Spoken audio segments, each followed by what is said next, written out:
Alright, let me be clear right from the jump. I'm not back covering The Walking Dead.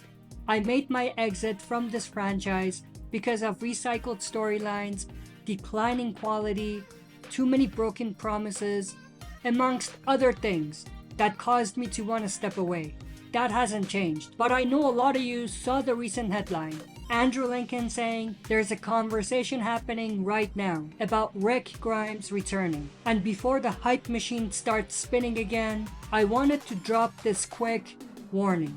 So in an interview, Lincoln was asked if he'd ever return to The Walking Dead. His words were, "There's a conversation happening right now." That's it. Not a contract, not a project announcement, just vague chatter. That doesn't mean Rick is coming back in a real way. I've been through this dance too many times with AMC. They dangle teases, talk about reunions, hype up these big events, and then we get another spin-off that feels half-baked. The Ones Who Live is the perfect example.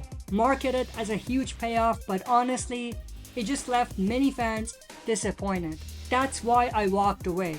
The first big strike for me was The Ones Who Live.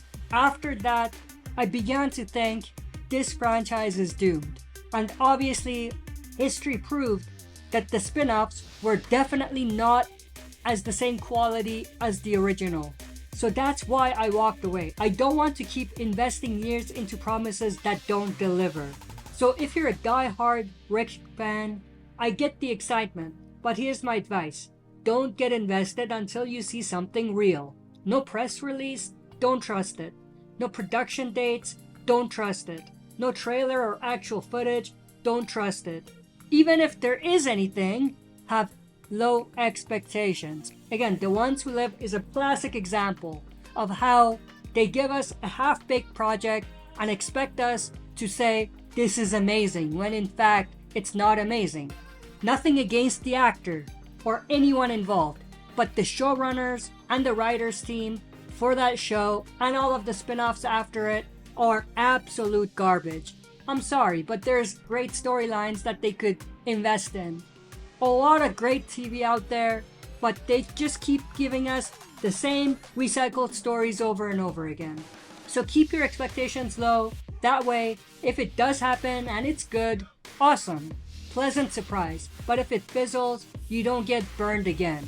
Now, you may ask, if he comes back, will I cover that show? Depends. It depends on a lot of factors. And I don't have the answer to that right now. But the way the franchise is going right now, I am absolutely not going to be back covering anything Walking Dead related until we see some quality. And obviously until the showrunners and AMC respects the audience and respects the content creators that are basically giving them free publicity. But bottom line, I'm not jumping back again. I'm not covering this franchise again. This is just me waving the caution flag for anyone tempted to buy into AMC's hype cycle. Don't let this be another The Ones Who Live situation. Protect your time, protect your hopes, and don't fall for the bait until you see real payoff. That's all I wanted to say. I'll catch you in the next non-Walking Dead video, hopefully. Hopefully anyone watching Walking Dead will enjoy some of the other content that I have on the channel. That could be Last of Us 28 years later or anything like that. Hopefully you stick around. But that's pretty much everything I wanted to go through in this video. I hope you enjoyed. If you did, smash the like button, subscribe to join our community, and press the bell to be notified when I upload on the channel. That's it for this video. See you next time for another super video.